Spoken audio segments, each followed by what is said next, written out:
They ask you questions, give them answers. You on the show to spill the truth, no need to lie, cause you wanna look cool, be authentic. If you ran the streets, tell the story how it really went, because somebody like me might know how it really went. Steve J, Adam A, Rose City Vets. You already know what time it is. It's the homie Ace Kannon. You tuning in live right now with Adam A and Steve J for the News, Life, and Beyond podcast. You heard? So, plus me and him, we didn't really get along since I was younger and shit. We always had a conflict. He's one of those Puerto Ricans who thinks he's white. Big Ben, bro. And back then, they didn't really understand the mental health. Not at all. Yeah, exactly. He was one of them. He was, oh God, that's the perfect thing. He was just like, go back to the hospital till you're fucking perfect. Right. Like, I remember the day he told me that shit, yo. I walked into his room for a minute, cried. Like, how do you say that to your own child? You feel me? Like, so I've he was one of them, and he had his own mental health issues that he didn't address and shit. You feel me? So unfortunately, obviously through the genes, I got it too. Now with my son got a lot of mental health problems, and my girl, she's a nurse, but she's still. That don't mean shit. Her title of employment means nothing. That's what I'm saying. She doesn't. Like, oh, he can do it. You know what I'm saying? Like, oh, that ain't, don't use that. Yeah. Blah, blah, blah, blah, blah, blah. I'm a nurse. I know everything. Yeah, fuck out of here. What up, brother? So you had to deal with that bullshit. You was homeless. And then your donor just picked you up. Yeah, he dropped me back off in Norwich at the Incubator's house. Me and her, Incubator. Yes. Yeah. I ain't never heard. Yeah. Yes. I'm filthy. I'm disrespectful. Like, let me. Yeah, I've never heard incubator before. Nah. Donor. I'm disrespectful. I do not give a fuck. My nigga. You feel like you feel, bro. I feel like I feel. Ain't nobody gonna change it. You figure me? So with that being said, he dropped me off at her house. Bro, you want another beer? And me and her didn't get along and shit. Introduce? Oh no, you good. Alright. This is our partner, my boy Ben. What's poppin', B? How you? EXB. Ace Kannon. Yep. I said that already. I got your name. I had your name. But once I get to know him, I'll remember him. No, you good. I'm not a name person. When I met I'm a face person. Yeah. When I met a girl, I used to always ask him what the names were. Hey, well, what's that bitch's name now? Gave him the wrong names on purpose and shit. Donor. Yeah. So later.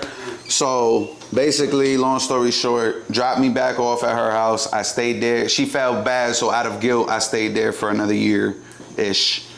Which isn't friendly, yo. Isn't healthy. Isn't happy. Yeah, it wasn't. Doesn't make you feel good that she only did it out of... because of guilt and shit. Love, it was out of guilt and shit, Like, what the fuck? You my mom, Joe, or ain't the big... That don't mean nothing. I'm gonna tell you right now, a title don't mean nothing. It should. It's supposed to.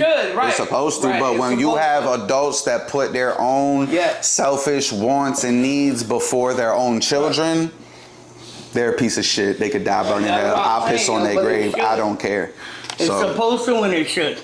You know what I'm saying? That's your mom, your dad. And if they're not... They ain't been in my books for almost 20 years, blood. Yeah, exactly. Almost 20 years. All right, so you was homeless, you're incubator. Yeah, I love that, yo. His sperm donor. His half a mom, his incubator.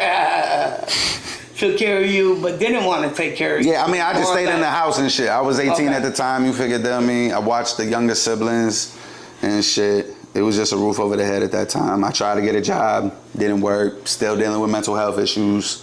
Now, was you getting in trouble through all this shit? No, I never had no record until I did my first bid.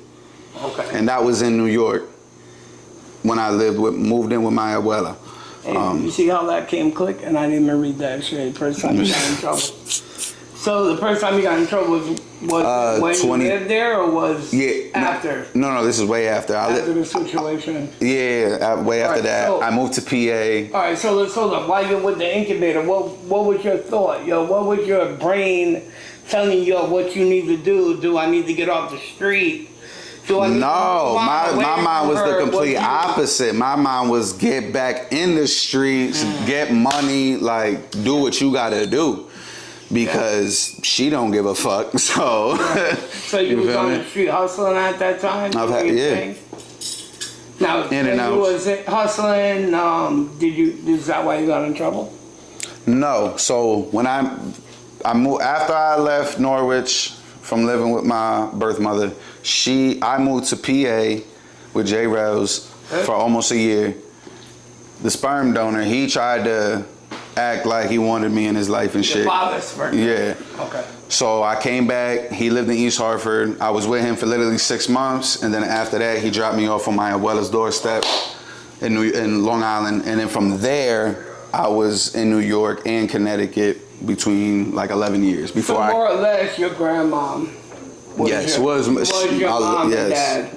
I love her. They gave you your love.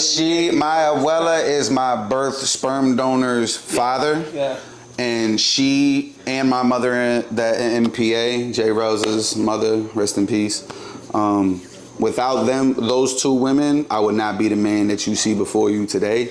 It's so, not saying it's funny, but it's so crazy that somebody else can make you a man. Yeah. Listen, like I said, when you have and it's sad because I see it and I've gone through it, I go through it with my own situation and who I decided to have kids with, that when like I said earlier, when adults put their own wants and needs before their children's or their children's well-being or safety or, betterment for their future, you're a piece of shit parent. I feel like you shouldn't even have kids. You shouldn't even be alive, in my opinion.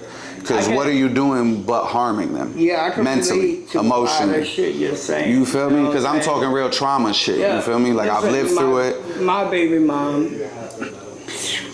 Yeah.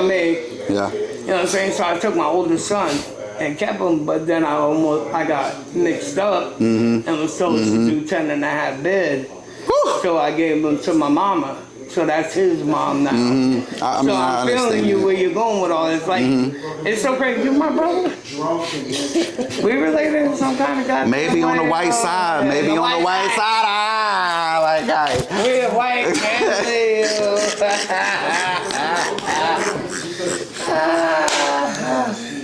All right, so you get in trouble. What did you get in trouble for? All right, so me and my buzzin', who is my TT's husband's son. I've known him since I was young. We knew each other when we were kids and shit, but didn't see each other for like 10, 15 years. Okay. I moved to Freeport, Long Island with my abuela, and me and him we started chilling and shit, and he was definitely in the streets. He had bids prior and shit, so long story short, we juked somebody at a bar. I turned myself in, took the bid for it and shit, because that would have been his third strike. So, because I had no record, that's why I was able to do it, you feel me? Because I've never been caught with shit, you feel me? So, I wasn't one of those young niggas that moved off emotions and shit. So, that really taught me how to, like, move, more or less correctly and shit. Which has only been, life lessons. Yeah. So, we juked somebody at a bar. He got poked up. That was your first time you got bagged up? Yeah, first time I got bagged up. Was there any time? You looking at any time? Because it was my first charge, they was trying to look at me for 2 years and everything. But because I heard when I was locked up in Nassau County that, sometimes they're lenient, sometimes they're not. Obviously, depends on what judge you get and shit. So because it was my first time, you feel me? So they gave me a 6-5 split. You ever heard of her? No, I've heard about y'all jails out here in Connecticut, and I heard they're like fucking yachts compared to New York. Well, y'all niggas get the tablets, the phones, the Game Boys, the smoke, all that shit. I mean, the smoke is regular shit. Listen, bro, I went to the court in New London, the White Court. I don't know if you... I've never been there. I be having to deal with the Norwich Court. Okay, you don't want to go to the... I heard it's that's the big boy court Have and you shit. heard of Drug Candy? Yeah, I got sentenced by it. I got sentenced I by was it. 5 minutes late to the 9 o'clock roll call. This dude, I didn't know he had court the same day. Me and him met up down in the bullpen. I was like, yo, What the fuck? let's go with you. What you doing, bro? Like, yo, what you doing? Yo, and I had that's mad wild. jewelry on me. I had like 5 racks of cash on me. What was, what was the charge though? Yep. Possession. Possession. Okay, let's just make sure we on the same page. So I knew where they was going with this. Yo, she I called my lawyer while they gave me a phone call, and thank God. She answered. He came in. He came in and was like, yo, that's my money to him to hire me, blah, blah, blah, blah. So I got out, yo. My nigga. Lawyers, the truth, my nigga. Yo, even if they're not telling the truth, Topics of discussion all depending on the mood of the person in the interview. As long as you keep it true, don't be lying for some views, cause we might just know you in real life and beyond. Lights, camera, it's on. News, life, and beyond. Real life, real people, real discussions. Different people saying something. Everybody got a story to tell, so tell Steve J and Adam A. You tell. News, life, and beyond. Real life, real people, real discussions. Different people saying something.